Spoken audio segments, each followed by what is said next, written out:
লোকমান হাকিমের ছেলে ভয় করে, কিন্তু বাসর করে যাওয়ার আগে ওই বৃদ্ধ লোকটাকে জিজ্ঞাসা করলো, আমি এখন কি করব, আমার উপায় কি একটু বলে দাও।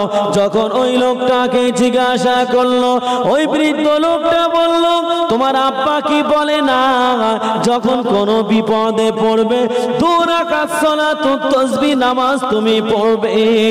ওই সময় বলল, হ্যাঁ আমার আব্বা বলেছে তুমি 2 রাকাত সালাতুত তাসবিহ নামাজ পড়বে, তবে শর্ত হলো মেয়েটার গায়ে তুমি স্পর্শ করতে পারবে না। তুমি প্রথমে তুমি মেয়েটার সঙ্গে আলাপ পরিচয় করবে, আলাপ পরিচয় করার পর তুমি একটা বাহানা দেখিয়ে বলবে আমার বাথরুমের প্রয়োজন হয়েছে, আমাকে একটা লোটা দাও, আমাকে একটা বদনা দাও। আমার ওই বদনাটা নিয়ে চলে আসবে।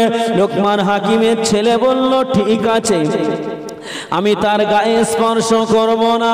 এমন সময় লোকমান হাকিমের ছেলে 2 রাকাত সালাতুত তাসবিহ নামাজ আদায় করে তাওয়াক্কালতু আলাল্লাহ, আল্লাহর উপরে ভরসা রেখে আল্লাহর নাম নিয়ে বাসর ঘরে ঢুকে পড়লেন। লোকমান হাকিমের ছেলে এবারে তার সঙ্গে খোশ গল্পতে মশগুল হয়ে গেল। দেখতে পাওয়া গেল লোকমান হাকিমের ছেলে কিছুক্ষণ যাওয়ার পরে মহিলাটিকে বলল, আমার একটু টয়লেটের প্রয়োজন হয়েছে, আমাকে একটা লোটা দাও। ওই সময় সেই তার স্ত্রী তাকে একটা লোটা দিল। সে লোটাটা নিয়ে ওই বৃদ্ধ লোকটার কাছে চলে আসলো। বৃদ্ধ লোকটিকে বলল, এখন আমি কি করব? ওই সময় বলল, তুমি এই লোটাটা আমার কাছে দিয়ে যাও, এই লোটাটা দিয়ে তুমি বাথরুমে চলে যাও, তোমার বাথরুমের কাজ সেরে তুমি ওযু করে নাও, আবার সালাতুত তাসবিহ 2 রাকাত নামাজ পড়ে নাও। ওই সুযোগে লোকমান হাকিমের ছেলের ব্যাগের ভিতরে যে সাপটার মাথা কাটা ছিল, ওই সাপটা ওই লোকমান হাকিমের ছেলের ওই বদনাটার ভিতরে দিয়ে দিতে বলল। যে সাপটার মাথা কেটেছিল সেই বটগাছের নিচেই যে সাপ কামড়েছিল, ওই সাপের মাথাটা ওই বদনার ভিতরে দিয়ে দিতে বলল। বদনার ভিতরে দিয়ে দিল। এমনও তো সময় লোকমান হাকিমের ছেলে চলে আসলো, বলল, এখন আমি কি করব? বলছে, এখন তুমি যাবে, গায়ে স্পর্শ করবে, কিন্তু মেলামেশা তুমি করতে পারবে না, কারণ তোমাকে মেলামেশা করার জন্য মহিলাটি জোর করবে, কিন্তু তুমি যেন খবরদার মেলামেশা করবে না, যদি মেলামেশা করো তুমি কিন্তু মারা যাবে। লাগলো আমার আল্লাহ পাক রব্বুল আলামিন ফেরেশতাদেরকে বলতে লাগলেন, ও আমার ফেরেশতারা, ও আমার মালায়েকারা, তোমরা কোথায় গিয়েছিলে বলো। ওই সময় ফেরেশতারা বলতে থাকে, ও রব্বুল আলামিন আল্লাহ পাক, আমরা সেই মোহনপুর গ্রামেতে গিয়েছিলাম আল্লাহ। আল্লাহ পাক ওই সময় জিজ্ঞাসা করে, ওখানে কিসের জন্য গিয়েছিলে? ফেরেশতারা বলতে থাকে, আল্লাহ পাক, আমরা সেখানে গিয়েছিলাম, সেখানে নবিয়ানা মাহফিল হয়েছিল আল্লাহ পাক, আল্লাহ তাআলা সেখানে এখন আখিরি মোনাজাত হয়ে গেল, যে যার মতো বাড়ি চলে গেছে। আল্লাহ পাক, আমরা অবশেষে আপনার দরবারে ফিরে এসেছি। যে যার মতো বাড়ি চলে গেছে। আল্লাহ পাক, আমরা অবশেষে আপনার কাছে আমরা ফিরে এসেছি। আল্লাহ পাক রব্বুল আলামিন বলল, ও আমার ফেরেশতারা, ও আমার মালাইকারা, সেখানে কি কি আলোচনা হয়েছিল আমাকে একটু শোনাও। আল্লাহ রাব্বুল আলামিন যখন এই কথা বলল, আল্লাহ রাব্বুল আলামিনকে ফেরেশতারা বলতে থাকে, ও রাব্বুল আলামিন আল্লাহ পাক, সেখানে এমন কিছু আলোচনা হয় না আল্লাহ। আল্লাহ পাক আল্লাহ তাআলা সেখানে আলোচনা হয়েছে তারা আপনার আযাবে জাহান্নাম, সেই জাহান্নাম থেকে মুক্তি চেয়েছে। আল্লাহ পাক শুধু তাই নয়, তারা তাদের জীবনের গুনাহ মাফি চেয়েছে। আল্লাহ পাক তারা রহমতের জান্নাতে আশা করেছে। আল্লাহ পাক রব্বুল আলামিন ওই সময় বলতে থাকে, ও আমার ফেরেশতারা, তোমরা শুনে রেখে দাও, জেনে রেখে দাও, যারা ওই মাহফিলেতে হাজির ছিল আমি আল্লাহ পাক তাদের জন্য স্পেশাল ফ্যাসিলিটি রেখে দিলাম। বলুন সুবহানাল্লাহ। যারা এই মাহফিলেতে হাজির ছিল, দম টানছে ভাই, একটু করে দেন না যেন দমটা না টানে, ঠিক আছে? আল্লাহ পাক বলল যে আমি তাদের জন্য স্পেশাল কিছু অফার রেখে দিয়েছি। কি অফার? আল্লাহ পাক রব্বুল আলামিন ওই সময় বলল, ও আমার ফারিস্তারা, ও আমার মালাইকারা, ওই মাহফিলের শুরু থেকে শেষ পর্যন্ত কে ছিল, মাহফিলের মিডল পজিশনে কে এসেছিল, আর মাহফিলের শেষের বেলা কে এসেছিল। আল্লাহ পাক রব্বুল আলামিন যখন এই কথা বললেন, আল্লাহ রাব্বুল আলামিন যখন এই কথা বললেন, আমার আল্লাহ পাক রব্বুল আলামিন কে বলতে থাকে, ও রব্বুল আলামিন আল্লাহ পাক মাহফিলের শুরুতে আপনার অমুক অমুক বান্দা এসেছিল। আল্লাহ পাক রব্বুল আলামিন ওই সময় বলতে থাকে, ও আমার ফেরেশতারা, তোমরা শুনে রেখে দাও, জেনে রেখে দাও, আমি আল্লাহ পাক আল্লাহ তাআলা যারা মাহফিলের শুরু থেকে শেষ পর্যন্ত ছিল আমি আল্লাহ পাক তাদের জীবনের গুনাহ মাফ করে দিলাম। বলুন সুবহানাল্লাহ। সাউন্ডটা ভালো হচ্ছে না ভাই, একটু দেখেন না চেষ্টা করে। গম গম করে আওয়াজ হচ্ছে কেমন একটা না। সাউন্ডটা মিষ্টি হবে, সাউন্ডটা খেলবে, তবেই তো ভালো লাগবে না। সাউন্ডটা যেন একটু মিষ্টি হয় আর এবং সাউন্ডটা যেন খেলে। আল্লাহ পাক ওই সময় বলল, ও আমার ফারিস্তারা, আমি তাদের জন্য স্পেশাল অফার কি দিলাম, তাদের জীবনের গুনাহ আমি আল্লাহ মাফ করে দিলাম। শুধু তাই নয়, আমার আল্লাহ পাক আরো বলতে লাগলেন, ও আমার ফেরেশতারা, তারা কি চেয়েছে মাহফিলেতে বসে। আমার আল্লাহ পাক যখন এই কথা বললেন, আমার আল্লাহ পাককে বলতে লাগে, ও রব্বুল আলামিন আল্লাহ পাক তারা আপনার আযাবে জাহান্নাম কখনোই তারা চোখে দেখে না। আল্লাহ পাক তারা আপনার আযাবে জাহান্নাম থেকে মুক্তি চেয়েছে। আমার আল্লাহ পাক রব্বুল আলামিন ওই সময় বলে, ও আমার ফেরেশতারা, তোমরা সাক্ষী থাকো, যারা ওই মাহফিলেতে বসেছিল আমি আল্লাহ পাক তাদের জন্য আমার আযাবে জাহান্নামকে আমি আল্লাহ পাক হারাম করে দিলাম। বলুন সুবহানাল্লাহ। আল্লাহ পাক ওই সময় বলল, আমি তাদেরকে আমার আযাবে জাহান্নামের আগুনটা আমি আল্লাহ হারাম করে দিলাম। বলুন সুবহানাল্লাহ। শুধু তাই নয়, আমার আল্লাহ পাক রব্বুল আলামিন বলল, ও ফেরেশতারা, আমার বান্দারা আর কি কি চেয়েছে। আল্লাহ পাক রব্বুল আলামিন যখন এই কথা বললেন, আল্লাহ পাকের ফেরেশতারা বলতে লাগলেন, ও রব্বুল আলামিন আল্লাহ পাক তারা আপনার রহমতের দয়ার জান্নাত, সেই জান্নাতের আশা তারা করেছে। আল্লাহ পাক রব্বুল আলামিন বলে, ও আমার ফেরেশতারা, আমি আল্লাহ পাক আল্লাহ তাআলা তাদের জন্য আমি আমার রহমতের দয়ার জান্নাতকে আমি আল্লাহ দান করে দিলাম। বলুন সুবহানাল্লাহ।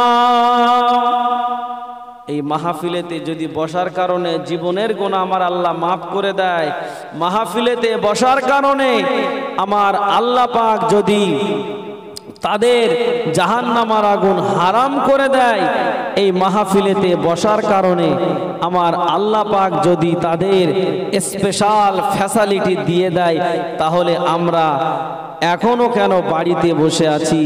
আমি অনুরোধ করব আপনারা এই মাহফিলের ভিতরে চলে আসুন। আল্লাহ পাক যে ফারিস্তাদের মুখ থেকে শুনছেন, কেন বলেন তো? আমার আল্লাহ খুশি হয়। কি হয়? খুশি হয়। এই যে আমাদের ফুরফুরা শরীফ থেকে হুজুর এসেছেন, উনি এসছেন, আমরা তাকবীর দিয়েছি। হুজুর নিশ্চয়ই ভাববে যে না, মানুষগুলো আমাকে খুব ভালোবাসে, আমাকে মহাব্বত করে বলে তাকবীরটা দিয়েছে, তাই না? ওই জন্য আল্লাহ পাক ফারিস্তাদের মুখ দিয়ে প্রশংসা শুনতে বড় পছন্দ করে। বান্দা যখন রাত্রিতে আল্লাহ পাককে ডেকে ডেকে কাঁদে, আমার আল্লাহ পাক বড় খুশি হয়ে ফারিস্তাদেরকে ডেকে ডেকে দেখায়, ও আমার ফারিস্তারা দেখো তো আমার ওই বান্দারা এত রাত্রিতে জেগে কি করছে। ও আমার ভাই জানেরা, আমার আল্লাহ পাক রব্বুল আলামিন ওই সময় ফারিস্তাদেরকে বলতে লাগলো, ও আমার ফারিস্তারা যাও, চলে যাও, চলে যাও, দেখো আমার বান্দা কি করছে ওখানে। আজ রাত গভীর হয়ে গেল, কিন্তু আমার বান্দা এত নিশুদ রাত্রিতে কি করে? ফারিস্তা এসে দেখে আল্লাহ পাককে খুশি করার জন্য, আল্লাহ পাককে সন্তুষ্টি করার জন্য আল্লাহর বান্দা সিজদায় পড়ে কাঁদে, আল্লাহ রাব্বুল আলামিনের কাছে দুটো হাত তুলে দোয়া করে। ও আমার ভাইজানেরা, আমার আল্লাহ পাক ওই সময় বলে, ও আমার ফারিস্তা আমার ওই বান্দা কি চেয়েছে? ওই সময় বলে রব্বুল আলামিন আল্লাহ পাক আপনার ওই বান্দা জাহান্নামের আগুন থেকে মুক্তি চেয়েছে। আল্লাহ পাক বলে যাও, আমার ওই বান্দা আমাকে খুশি করার জন্য আমি তার জাহান্নামের আগুন আমি আল্লাহ হারাম করে দিলাম। বলুন সুবহানাল্লাহ। শুধু তাই নয়, আমার আল্লাহ পাক বলে বান্দার গুনাহকে মাফ করে দিয়ে আমি আল্লাহ পাক ক্ষান্ত হই না। আমি আল্লাহ পাক আল্লাহ তাআলা আমার ওই বান্দার গুনার পরিবর্তে আমি আল্লাহ পাক নেকি দিয়ে ভরিয়ে দিলাম। বলুন সুবহানাল্লাহ। আমার আল্লাহ পাক রব্বুল আলামিন ওই বান্দা গুনার পরিবর্তে নেকি দিয়ে আমার আল্লাহ পাক ভরিয়ে দিল। শুধু তাই নয় ভাই, মাহফিলের মাঝখানে চাটা দেওয়াগুলো এগুলো ঠিক না। এটা মানে একরকম ভাবে ওয়াজ নসিহত হয়, এবার এগুলো দিলে কি হয়, একটা মানে মাহফিলের একটা সৌন্দর্য নষ্ট হয়ে যায়। এবারে দিয়েছেন, আগামী দিন আর এগুলো করবেন না। হ্যাঁ, এগুলো খেয়াল রাখতে হয়। চলুন মহাব্বতে দরুদ আল্লাহুম্মা সাল্লি আলা সাইয়্যিদিনা মাওলানা মুহাম্মাদ আলা আলি সাইয়্যিদিনা মাওলানা মুহাম্মাদ। জন্ম আমার নবীর যুগে হলে কেমন হতো, জন্ম আমার নবীর যুগে হলে কেমন হতো, দুনয়নে রাসূল পাক দেখিলে কেমন হতো, দুনয়নে রাসূল পাক দেখিলে কেমন হতো, জন্ম আমার নবীর যুগে হলে কেমন হতো। আল্লাহুম্মা সাল্লি আলা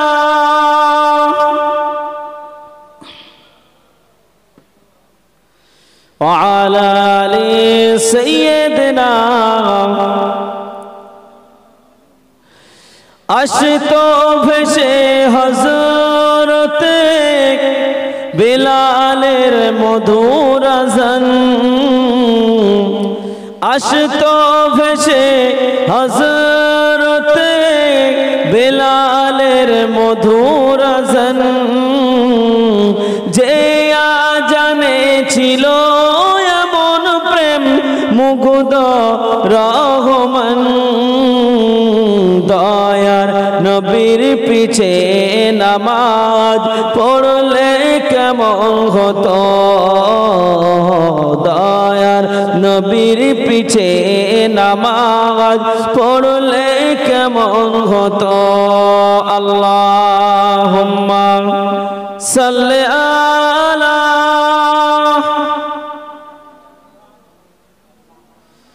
ওয়া আলা আলি সাইয়্যিদিনা। কেমন ছিল সে দৃশ্য মদিনার, দেখেছেন সব সাহাবী।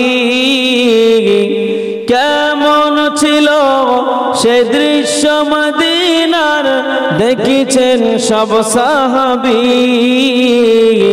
খেলছে শিশু হাসান হুসাইন, সাথে দয়ার নবী। নবীর পাক জবানে ডাকছে হাসান, শুনলে কেমন হতো।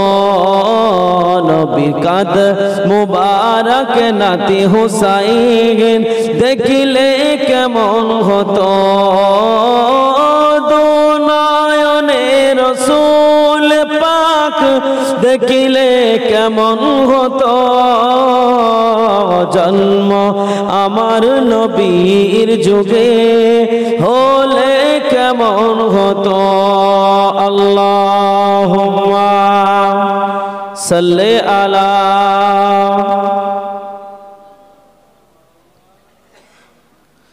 ওয়া আলা আলি সাইয়্যিদিনা।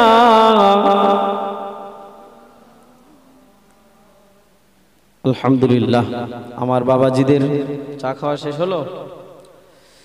চলুন, যে কথা আলোচনা করছিলাম, আমরা যদি প্রত্যেকেই আল্লাহকে খুশি করতে পারি, আল্লাহ পাক নিশ্চয় আমাদের জীবনের গুনাহ মাফ করবে। শুধু তাই নয়, আমরা দৃষ্টান্ত স্বরূপ আমরা দেখতে পাবো যে আল্লাহকে যারা খুশি করেছেন, আমার আল্লাহ পাক তাদেরকেও এই দুনিয়ার জমিনে জান্নাতের সার্টিফিকেট দিয়েছেন। এমন প্রমাণ আছে না নাই? আছে তো? সুতরাং আমরাও যদি আল্লাহকে খুশি করতে পারি, সেই দরওয়াজা লাভ করতে পারি, নিশ্চয় আমার আল্লাহ পাক আমাদেরও জান্নাতে হিসাবে ঘোষণা করে দেবেন।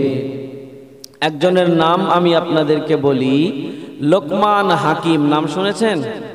হয়তো তিনি নবী ছিলেন না, কিন্তু তানাকে আমার আল্লাহ পাক এত ভালোবাসতেন, এত পছন্দ করতেন, তানার কথাগুলো আমার আল্লাহ কোরআনের মধ্যে নোট করে রেখেছিলেন। বলুন সুবহানাল্লাহ। এই লোকমান হাকিম তিনি ব্যবসা করতেন, লোকের কাছে টাকা পেতেন। এমনও তো সময় সমস্ত ছেলেদেরকে নিয়ে তিনি দিনে শরিয়াতের এক এক রকমভাবে একটা একটা ছেলেকে এক এক রকম একটা একটা লাইন দিল ধরিয়ে। কিন্তু লোকমান হাকিমের সব ছেলে এক রাস্তায় চললো। আর একটা ছেলে বলল, আব্বাজান আমি এটা পারবো না, আমার দ্বারাই অসম্ভব, আমার কিছু টাকা দাও, আমি ব্যবসা করব, আমার টাকা দিলে আমি ব্যবসা করব, আমি এ কাজ আমার দ্বারাই সম্ভব নয়। লোকমান হাকিম বলল, আমার একজন বন্ধু আছে, তার কাছে আমি অনেক টাকা পাই, তার কাছ থেকে টাকা নিয়ে এসে তোমাকে ব্যবসা করতে হবে। তো বলল, আমি টাকা আনতে যাব, কিন্তু কোথায় যাব?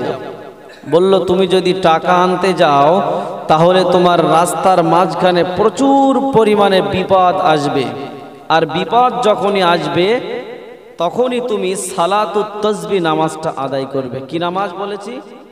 এই জোরে বলেন, সালাতুত তাসবিহ নামাজ। দেখেন, আমি কিন্তু এটা কোনো গল্প করছি না, ভালো করে বুঝবেন, ওয়াজটা শুনে নেবেন। যখনই কোনো বিপদে আব্বাজান আদেশ করছেন সন্তানকে যে যখনই কোনো বিপদে পড়বে তুমি সালাতুত তাসবিহ নামাজ 2 রাকাত করে পড়ে নেবে, নিয়ে আল্লাহর কাছে দোয়া চাইবে, আমার আল্লাহ পাক তোমার এই দোয়া কবুল করবে। বলুন সুবহানাল্লাহ। বলল, আব্বাজান তাহলে আমি তো টাকা আনতে যাব।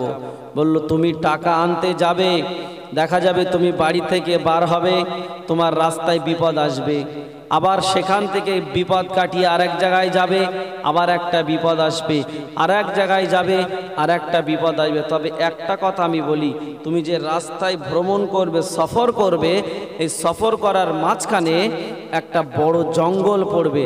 সেই জঙ্গলের একটা বড় গাছ আছে, বট গাছ আছে, সেই বট গাছের নিচে একটা বয়স্ক লোক থাকবে। সেই বয়স্ক লোক যদি তোমাকে ডাকে তাহলে যাবে, না হলে তুমি সেখানে যাবে না, এবং ওই গাছতলায় তুমি ঘুমাবে না। যদি সেই গাছতলায় ঘুমাও তাহলে কিন্তু তুমি মারা যাবে।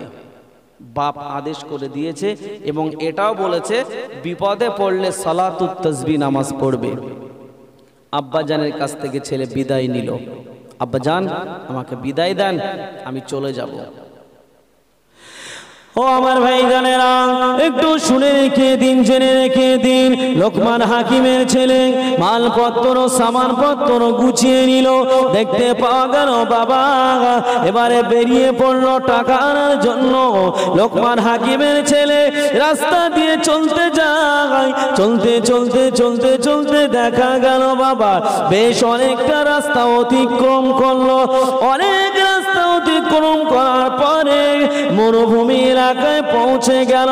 দেখতে পাওয়া গেল বাবা লোকমান হাকিমের ছেলে যখন মরুভূমি এলাকায় পৌঁছে গেল, দেখতে পাওয়া গেল মরুভূমির বালি এতটাই গরম, পা দেওয়া যায় না, পায়ে ঠুসকা পড়ে যায়। মরুভূমির ভিতর দিয়ে আর চলতে পারে না, পানির পিপাসা লেগেছে। ব্যাগের ভিতর থেকে পানির পটটা বার করলো। পানি এতটাই টকবগে ফুটান্ত গরম, লোকমান হাকিমের ছেলে সেই পানিটা আর পান করতে পারল না। কি পারল না? পানিটা খাওয়ার জন্য বার করেছে, এতটা গরম সেই পানিটা লাস্টে সে পান করতে পারল না। কি করলো? পানিটা কোনো রকম ভাবে রেখে দিয়ে 2 রাকাত সালাতুত তাসবিহ নামাজ আদায় করলো। কি করলো? আব্বাজানের কথা মনে পড়ে গেল যে আব্বাজান আমাকে বলেছিল 2 রাকাত করে সালাতুত তাসবিহ নামাজ পড়বে। আব্বাজানের কথা অনুযায়ী তিনি 2 রাকাত সালাতুত তাসবিহ নামাজ আদায় করলেন। 2 রাকাত সালাতুত তাসবিহ নামাজ আদায় করে ফেলল। দেখতে পাওয়া গেল লোকমান হাকিমের ছেলে 2 রাকাত যখন সালাতুত তাসবিহ নামাজ আদায় করলো, 2 রাকাত নামাজ আদায় করে সালাম ফিরিয়ে দোয়া শেষ করতে না করতে ওই মরুভূমির ভিতরে একটা বাগান চলে আসলো। বলুন সুবহানাল্লাহ। লোকমান হাকিমের ছেলে ওই বাগানের ভিতরে ঢুকে পড়লো। ওই বাগানের ভিতরে ঢুকে পড়ে দেখে পাহাড় থেকে ঝর্ণায় করে বেয়ে বেয়ে পানি গড়িয়ে গড়িয়ে পড়ে। ওই পানিটা দেখে এত ঠান্ডা, লোকমান হাকিমের ছেলে ওই পানিটা পান করে নিজের জাহানটা এবারে তৃপ্তি করে নিল। এবারে পানিটা কিছুটা পটের মধ্যে ভরে নিল। আমার ভাইজানেরা, দীর্ঘ পথ অতিক্রম করার পর কোন মানুষ যখন একটু খাওয়া দাওয়া করে তার বিশ্রামের প্রয়োজন হয় না বলুন? অতিক্রম করার পর তার কিছুক্ষণ, অনেক রাস্তা অতিক্রম করার পর তার কিছুটা হলে কষ্ট অনুভব হবে। এবং যখন মানুষের অনেক পথ অতিক্রম করার পর যখন কিছু খাবে তখন কিন্তু তার ঘুম চলে আসে বিশ্রাম করতে গেলে। আর লোকমান হাকিমের অর্ডার হলো তুমি যেন খবরদার ওই বট গাছের নিচেই যেন তুমি ঘুমাবে না। ও আমার ভাইজানেরা, লোকমান হাকিমের ছেলে এবারে পানিটা পান করার পরে বেশ কিছুটা দূর হাঁটতে লাগলো। চলতে চলতে জঙ্গলের মধ্যে সেই বট গাছ রয়েছে, সেই বট গাছের নিচে একটা বৃদ্ধ লোক বসে রয়েছে। লোকমান হাকিমের ছেলে ওই বট গাছের পাশ দিয়ে হেঁটে চলে যায়। লোকমান হাকিম বলেছিল ওই বৃদ্ধ লোক যদি না ডাকে তার কাছে তুমি যাবে না, আর যদি ডাকে তাহলে যাবে। লোকমান হাকিমের ছেলে আস্তে আস্তে গুটি গুটি গুটি গুটি পায় ওই বট গাছের পাশ দিয়ে হেঁটে যায়। দেখতে পাওয়া গেল বাবা লোকমান হাকিমের ছেলেকে ডাকে, ও লোকমান হাকিমের ছেলে তুমি কোথায় চলে যাচ্ছ? আমার সঙ্গে কোনো কথা বলো না। লোকমান হাকিমের ছেলে অবাক, আমার বাপের নাম লোকমান কি করে জানলো? লোকমান হাকিমের ছেলেকে ডাকলো, এদিকে আসো বাবা। লোকমান হাকিমের ছেলেকে যখন ডাকলো, লোকমান হাকিমের ছেলে ওই বৃদ্ধ লোকটার কাছে এসে বসলেন। বৃদ্ধ লোকটিকে প্রশ্ন করলো, তুমি আমাকে কি করে চেনো? তুমি কি একটু আমার পরিচয় দেবে? বলল, পরিচয় দেওয়া পরে হবে, তুমি আগে বলো তুমি কোথায় যাচ্ছ? ওই সময় বলে, আমি যাচ্ছি টাকার সন্ধানে। বলে, তুমি আমার কাছে কেন আসলে না? ওই সময় বলল, আমার আব্বা জান আমাকে বলেছে ওই বাগানের ভিতরে একটা বট গাছ পড়বে, ওই বট গাছের নিচে যে বৃদ্ধ লোকটা থাকবে তার সঙ্গে তুমি একটা বারের জন্য যাবে না। সে যদি ডাকে তাহলে যাবে, আর যদি না ডাকে তুমি চলে যাবে। ওই জন্য আমার আব্বা জানের কথা মনে করে আমি চলে যাচ্ছিলাম। আপনি আমাকে ডেকেছেন ভালো কথা, কিন্তু আমার যদি কোনো ক্ষতি হয় আপনি কি দায়ী নেবে? ওই সময় বলল, তোমার কোনো টেনশন করার দরকার না, তোমার যদি কোনো ক্ষতি হয় ওই দায়িত্বটা আমি নিয়ে নিলাম। বলুন সুবহানাল্লাহ। বলছে, তুমি কোনো টেনশন করো না, আল্লাহ পাকের রহমতে তোমার কিচ্ছু হবে না, তুমি আমার এখানেই থাকো। লোকমান হাকিমের ছেলে এক কথা দু কথা বলতে বলতে এখন বসে পড়লো। বসে পড়ে বলছে যে আমার একটু বিশ্রামের প্রয়োজন হচ্ছে। এদিকে সেই ভয় আছে যে আব্বা বলেছে যদি বট গাছের নিচেই শুয়ে পড়ো তুমি কিন্তু কি হবে, মারা যাবে। এখন বলছে আমার তো ঘুম লেগেছে, কি করব আমি? ওই সময় বৃদ্ধ লোকটা বলছে, তুমি আমার এই উরুর উপর মাথা রেখে তুমি ঘুমিয়ে পড়ো। বলছে, না আমি ঘুমাবো না, আমার আব্বা বলেছে আমি মারা যাব আমি যদি আপনার এখানে ঘুমাই। ওই সময় লোকমান হাকিমের ছেলেকে বলল, তুমি আমার এখানে ঘুমাও, তোমার যদি কিছু হয় আমি তোমার জিম্মাদার থাকলাম। লোকমান হাকিমের ছেলে এবারে তার উরুর উপর মাথা রেখে শুয়ে পড়লেন। দেখতে পাওয়া গেল বাবা লোকমান হাকিমের ছেলে এবারে ঘুমিয়ে পড়লো। ঘুমিয়ে পড়ার পর বেশ কিছুক্ষণ যেতে না যেতে ওই গাছ থেকে একটা বিষধর সাপ পড়লো। গাছ থেকে একটা সাপ পড়ে লোকমান হাকিমের ছেলের আঘাত করে দিল। লোকমান হাকিমের ছেলেকে যখন ছবল মারলো, লোকমান হাকিমের ছেলে ঘুমের মধ্যে আর তার হুঁশ ফিরল না। আস্তে আস্তে দেখা গেল বাবা তার চেহারাটা সবুজ হয়ে যাচ্ছে, তার চেহারাটা নীল হয়ে যাচ্ছে। লোকমান হাকিমের ছেলে এবারে কি করবে? বৃদ্ধ লোকটা চিন্তা করলো, আমি তো তার গ্যারান্টি নিলাম সে তো মারা যাবে না, এখন তার কি অবস্থা হবে? এখন তার আমি কি জবাব দেব? তার বাপের কাছে বা আমি কি জবাব দেব? ওই সময় ওই বৃদ্ধ লোকটা ওই সাপটাকে ধরলো এবং সাপটাকে ধরে বলল, তুমি যেখানে কামড়েছো সেখান থেকে আবার তুমি বিষটা তুলে নাও। লোকমান হাকিমের ছেলেকে অর্ডার করলো, তুমি লোকমান হাকিমের ছেলের গা থেকে বিষটা বার করে নাও। বলার সঙ্গে সঙ্গে তার গা থেকে আবার বিষটা বার করে নিল। আর বৃদ্ধ লোকটা ওই সাপের মাথা থেকে কেটে দুই টুকরা করে ফেলেছিলেন। কয় টুকরা করেছেন? দুই টুকরা করে ফেলে দিয়েছে। দেখতে পাওয়া গেল এক টুকরা জমিনে ছটফট ছটফট করছে, আর এক টুকরা ওই লোকমান হাকিমের ছেলের ব্যাগের মধ্যে দিয়ে দিল। আর এক টুকরা কোথায় দিল? লোকমান হাকিমের ছেলের ব্যাগের ভিতরে দিয়ে দিল। লোকমান হাকিমের ছেলের যখন বিষটা গা থেকে সরে গেল, আস্তে আস্তে ঘুম ভেঙে গেল, দেখলো পাশে সাপ রয়েছে, তো ভয়েতে তো লেপিয়ে উঠেছে। বলছে কি সর্বনাশ, পাশে সাপ। বলছে তোমার টেনশন করতে হবে না, সাপ আছে তো কি হয়েছে, তোমার কোনো ভয় নাই, তোমার কিচ্ছু হবে না। অথচ এদিকে কামড়েছে কিন্তু, তাই না? লোকমান হাকিমের ছেলে এবারে দুজনে কথাবার্তা বলতে বলতে বলল, তুমি কোথায় যাচ্ছ? বলল, আমি যাচ্ছি আমার আব্বাজান একজনের কাছে টাকা পাবে, আমি সেখানে যাচ্ছি টাকাটা আনতে।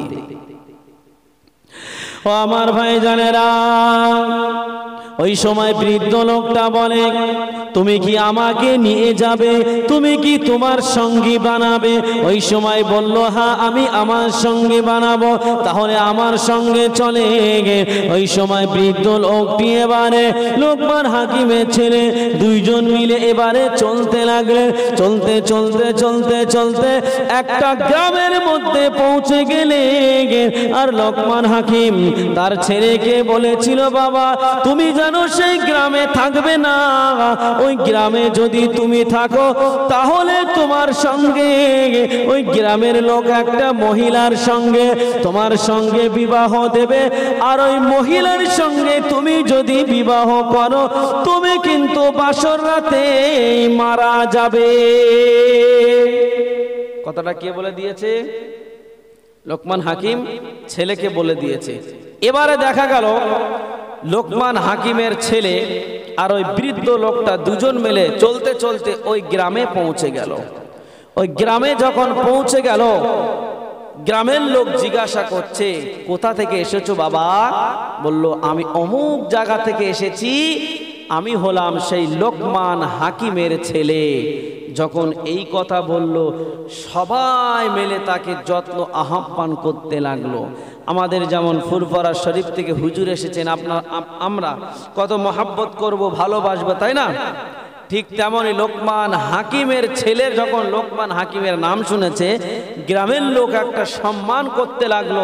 একদিন এর বাড়ি খাওয়ানোর পালা, একদিন ওর বাড়ি খাওয়ানোর পালা, এমন করে খাওয়াতে খাওয়াতে হঠাৎ একদিন একটা বিশ্ব সুন্দরী একটা মেয়ে লোকমান হাকিমের ছেলের সম্মুখে এনে হাজির করলো এবং বলল, তুমি কি এই মেয়েটার বিয়ে করতে চাও? আর মেয়েটাকে আল্লাহ এত রূপ দিয়েছেন যে মেয়েটার দিকে একবার তাকালে দ্বিতীয়বার অন্য দিকে আর তাকাতে আপনার মন চাইবে না, এত রূপ আল্লাহ দিয়েছে। এখন লোকমান হাকিমের ছেলে, সে তো যুবক, এখন সেই মেয়েটাকে দেখে তার পছন্দ হয়েছে, কিন্তু আব্বা কি বলেছে? আব্বা কি বলেছে? ওই মেয়েটাকে বিয়ে করলে বাসর রাতে কি হবে? মারা যাবে। এখন এক পা আগায় তো 10 পা পিছায়, এক পা আগায় তো 10 পা পিছায়। এখন লোকমান হাকিমের ছেলে ওই বৃদ্ধ লোক যে আছে সঙ্গে তাকে বলছে যে কি করব? বলছে, তোমার কি ইচ্ছে? মেয়েটাকে পছন্দ? বলল, হ্যাঁ আমার পছন্দ, কিন্তু আমার আব্বা তো বলেছে আমি বিয়ে করলে বাসর রাত্রে মারা যাব, তাহলে কি হবে? বলছে, তোমার ওইলে চাপ নিতে হবে না, তোমার যদি ইচ্ছে থাকে তাহলে তুমি বিয়ে করতে পারো। বিয়ের সরঞ্জাম করা হয়ে গেল, বিয়েটাও দিয়ে দিল গ্রামের লোক, বিয়ে দিয়ে দিল। বিয়ে দিয়ে দেওয়ার পর এবারে বাসর রাত্রে হবে। সবাই জানে, গ্রামের লোক সবাই জানে যে এর আগে মেয়েটার 9 থেকে 10 জনের সঙ্গে বিয়ে হয়েছে, কিন্তু প্রত্যেকটা স্বামী ওই বাসর রাত্রেতেই মারা গিয়েছে, প্রত্যেকটা স্বামী। গ্রামের লোক সবাই জানে, তাহলে আজকের লোকমান হাকিমের ছেলে এও কি হবে? শেষ হয়ে যাবে। গ্রামের লোক চিন্তায় চিন্তিত হয়ে গেল। লোকমান হাকিমের ছেলে এবারে বিবাহ হয়ে গেল। বিবাহ হয়ে যাওয়ার পর লোকমান হাকিমের ছেলে গ্রামের দিকে একটু হাঁটতে লাগলো। রাস্তা দিয়ে একটু হাঁটা চলা করে। গ্রামের লোক দেখে লোকমান হাকিমের ছেলের দেখে হাসে। লোকমান হাকিমের ছেলে বলে, তোমরা আমার দেখে কেন হাসছো ভাই? ওই সময় বলছে, আমরা হাসছি কেন? তুমি এত বড় পাগল, তুমি যেই মেয়েটাকে বিয়ে করেছ করেছো, ওই মেয়েটা তোমার বিবাহ করার আগে 9 জন পুরুষ বিয়ে করেছে, কোনো পুরুষ বাঁচে না, আর তুমি সেই মেয়েটাকে বিয়ে করলে, আজ তুমি মারা যাবে। ওই জন্য আমরা হাসতেছি। লোকমান হাকিমের ছেলে কিছুটা দূরে গিয়ে দেখে মানুষ বাঁশগুলো কাটাকাটি করে, কবরে দেওয়ার জন্য বাঁশ কাটতেছে। লোকমান হাকিমের ছেলে জিজ্ঞাসা করলো, এগুলো কি হচ্ছে? বলে, তুমি তো মারা যাবে আজ রাত্রেতে, আজ তোমার বাসর রাত, আজ রাত্রে মারা যাবে, কবরে বাঁশ বেড়া লাগবে, কিন্তু বাঁশ বেড়া কাটতে তো সময় লাগবে। ওই জন্য আমরা প্রস্তুতি নিচ্ছি কবরের বাঁশ বেড়া কাটার জন্য। প্রস্তুতি নিচ্ছে কিসের জন্য? কবরের বাঁশ বেড়া কাটার জন্য। আচ্ছা বলেন তো দেখি, কেউ যদি এরকম ভাবে বিয়ের পরে যে তুমি মারা যাবে তোমার জন্য বাঁশ কাটছি, তুমি মারা যাবে তোমার জন্য কবর খুঁড়ছি, তুমি মারা যাবে তোমার জন্য আমরা এই কাফন রেডি করছি, বলেন তো দেখি সেই পুরুষটার অন্তরে ভয় লাগবে না? লাগবে না? লাগবে তো, স্বাভাবিক। আর তারা বলছে যে তোমার আগে 9-10 জন পুরুষ ওই মহিলার সঙ্গে বাসর রাত্রিতে মারা গিয়েছে। ও আমার ভাই জানেরা, লোকমান হাকিমের ছেলে ভয় করে, কিন্তু বাসর করে যাওয়ার আগে ওই বৃদ্ধ লোকটাকে জিজ্ঞাসা করলো, আমি এখন কি করব, আমার উপায় কি একটু বলে দাও। যখন ওই লোকটাকে জিজ্ঞাসা করলো, ওই বৃদ্ধ লোকটা বলল, তোমার আব্বা কি বলে না, যখন কোনো বিপদে পড়বে 2 রাকাত সালাতুত তাসবিহ নামাজ তুমি পড়বে। ওই সময় বলল, হ্যাঁ আমার আব্বা বলেছে তুমি 2 রাকাত সালাতুত তাসবিহ নামাজ পড়বে, তবে শর্ত হলো মেয়েটার গায়ে তুমি স্পর্শ করতে পারবে না। তুমি প্রথমে তুমি মেয়েটার সঙ্গে আলাপ পরিচয় করবে, আলাপ পরিচয় করার পর তুমি একটা বাহানা দেখিয়ে বলবে আমার বাথরুমের প্রয়োজন হয়েছে, আমাকে একটা লোটা দাও, আমাকে একটা বদনা দাও, আমার ওই বদনাটা নিয়ে চলে আসবে। লোকমান হাকিমের ছেলে বলল, ঠিক আছে, আমি তার গায়ে স্পর্শ করব না। এমন সময় লোকমান হাকিমের ছেলে 2 রাকাত সালাতুত তাসবিহ নামাজ আদায় করে তাওয়াক্কালতু আলাল্লাহ, আল্লাহর উপরে ভরসা রেখে আল্লাহর নাম নিয়ে বাসর ঘরে ঢুকে পড়লেন। লোকমান হাকিমের ছেলে এবারে তার সঙ্গে খোশ গল্পতে মশগুল হয়ে গেল। দেখতে পাওয়া গেল লোকমান হাকিমের ছেলে কিছুক্ষণ যাওয়ার পরে মহিলাটিকে বলল, আমার একটু টয়লেটের প্রয়োজন হয়েছে, আমাকে একটা লোটা দাও। ওই সময় সেই তার স্ত্রী তাকে একটা লোটা দিল। সে লোটাটা নিয়ে ওই বৃদ্ধ লোকটার কাছে চলে আসলো। বৃদ্ধ লোকটিকে বলল, এখন আমি কি করব? ওই সময় বলল, তুমি এই লোটাটা আমার কাছে দিয়ে যাও, এই লোটাটা দিয়ে তুমি বাথরুমে চলে যাও, তোমার বাথরুমের কাজ সেরে তুমি ওযু করে নাও, আবার সালাতুত তাসবিহ 2 রাকাত নামাজ পড়ে নাও। ওই সুযোগে লোকমান হাকিমের ছেলের ব্যাগের ভিতরে যে সাপটার মাথা কাটা ছিল, ওই সাপটা ওই লোকমান হাকিমের ছেলের ওই বদনাটার ভিতরে দিয়ে দিতে বলল। যে সাপটার মাথা কেটেছিল সেই বটগাছের নিচেই যে সাপ কামড়েছিল, ওই সাপের মাথাটা ওই বদনার ভিতরে দিয়ে দিতে বলল। বদনার ভিতরে দিয়ে দিল। এমনও তো সময় লোকমান হাকিমের ছেলে চলে আসলো, বলল, এখন আমি কি করব? বলছে, এখন তুমি যাবে, গায়ে স্পর্শ করবে, কিন্তু মেলামেশা তুমি করতে পারবে না, কারণ তোমাকে মেলামেশা করার জন্য মহিলাটি জোর করবে, কিন্তু তুমি যেন খবরদার মেলামেশা করবে না, যদি মেলামেশা করো তুমি কিন্তু মারা যাবে। বলবে, আমি তোমার সঙ্গে মেলামেশা করতে পারি, শর্ত হলো এই বদনার ভিতরে তোমাকে পেশাব করতে হবে। কি করতে হবে? আরে কথা বলেন না কেন? আপনারা কি এতেকাবে বসেছেন নাকি? এতেকাবে বসেছেন? রমজান মাস চলছে এটা, তাহলে একটু কথা বলতে হবে তো। বলছে আমি তোমার সঙ্গে মেলামেশা করতে পারি, কিন্তু তোমাকে ওই বদনার ভিতরে পেশাব ফিরতে হবে। যদি পেশাব ফেরো তাহলে আমি তোমার সঙ্গে মেলামেশায় রাজি হব। বৃদ্ধ লোকটা এই কথা বলে লোকমান হাকিমের ছেলেকে পাঠিয়ে দিল। লোকমান হাকিমের ছেলে 2 রাকাত সালাতুত তাসবিহ নামাজ আদায় করে নিয়ে এবারে সেই ঘরের ভিতরে চলে গেল। তার স্ত্রী তার মেলামেশা করার জন্য জোর জবরদস্তি করল। ওই সময় বলল, আমি মেলামেশা করতে পারি, আমার শর্ত হলো তুমি এই বদনার ভিতরে পেশাব ফিরতে হবে, তাহলে আমি তোমার সঙ্গে মেলামেশা রাজি হব।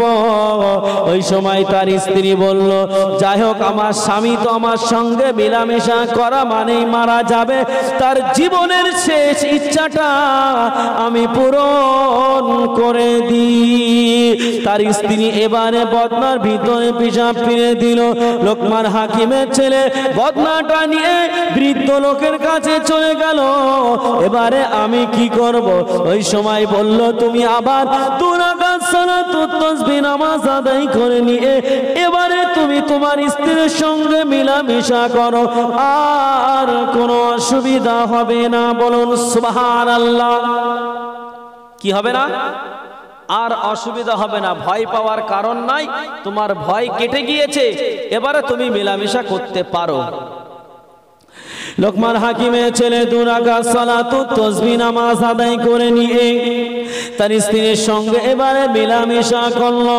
গ্রামের লোক বাঁশ কাটা শুরু করলো, গ্রামের লোক কাফনের কাপড় রেডি করলো, গ্রামের লোক কবর খনন করা শুরু করলো। ও আমার ভাই জানে না, লোকমান হাকিমের ছেলে সবাই জানে মারা গিয়েছে, কিন্তু লোকমান হাকিমের ছেলে তার স্ত্রীর সঙ্গে মেলামেশা করে আর পার হয় না। দেখা গেল বাবা অন্যদিন তার মেয়েটা পার হয়, যে মেয়েটার সঙ্গে 9-10 জন পুরুষের বিবাহ হয়েছিল, তো সেই 9-10 জন পুরুষের বিবাহ করার সময় স্বামী মারা গিয়েছে, স্ত্রী বেরিয়ে চলে এসেছে, কিন্তু যেদিনে লোকমান হাকিমের ছেলের সঙ্গে মেলামেশা করলো সেদিনে আর দুজনের কেউ বার হলো না। গ্রামের লোক ডোমকে খবর দিল, ডোম ঘরের ধারে এসে উপস্থিত, ছুরি নিয়ে উপস্থিত, কেননা মারা গেলে তো তাকে তো তার কেটে কি করতে হয় বলেন না। মানুষ মারা গেলে, মনে করেন কেউ মারা গেল, ডোমে কি করে? লাশ কাটে না, হ্যাঁ, পোস্টমর্টম করে। তো লোকমান হাকিমের ছেলেও মনে করছে মারা গেছে এবং তার স্ত্রীও মনে করছে মারা গেছে, কেননা এই 9-10 জন পুরুষ যাদেরকে বিয়ে করেছে তাদের বেলায় প্রত্যেকেই মারা গিয়েছে, মেয়েটা বার হয়ে এসেছে সকালবেলা, কিন্তু আজ সকালে মেয়েটা বার হচ্ছে না, সকলেই মনে করছে যে 2 জনেই মনে হয় মারা গেছে। এবারে ডোম মারা গেছে মনে করে ওই লোকমান হাকিমের ছেলের গিয়ে পা ধরে টানছে। ও আমার ভাই দাঁড়ায়, ও আমার মা বোনেরা, বেটিরা, লোকমান হাকিমের ছেলের পা ধরে টানে, মনে করছে মনে হয় মারা গিয়েছে, দেখতে পাওয়া গিয়েছে। লোকমান হাকিমের ছেলে যখন তার পাটা ধরে টান দিল, লোকমান হাকিমের ছেলে চিৎকার মেরে বলল, কে আমার পা ধরে টানে? ডোম তো ভয়তে দৌড় মেরে পালিয়েছে, মনে করছে মরা মানুষ মনে হয় ভূত হয়ে গিয়েছে, মরা মানুষ মনে হয় জিন্দা হয়ে গিয়েছে। ডোম তো ভয়তে পালায়। এর আগে তো 9-10 জনকে এমন ভাবে পার করেছি, মরা মানুষ তো কথা বললো না, এই মরা মানুষটা কেমন করে কথা বলে? ওই সময় লোকমান হাকিমের ছেলে বলল, আমি তো মারা যাইনি, আমার স্ত্রীও জিন্দা, আমিও জিন্দা। বলুন সুবহানাল্লাহ, সুবহানাল্লাহ। লোকমান হাকিমের ছেলে জিন্দা। হুজুর আসছেন, তাকবীর দেন, নারায়ে তাকবীর। আর একটু জোরে দেন, নারায়ে তাকবীর। ফুরফুরা শরীফ, ফুরফুরা শরীফ। আওলাদে মুজাদ্দিদুজ জামান, আওলাদে মুজাদ্দিদুজ জামান। নারায়ে তাকবীর, নারায়ে তাকবীর। নারায়ে তাকবীর। বাবাজি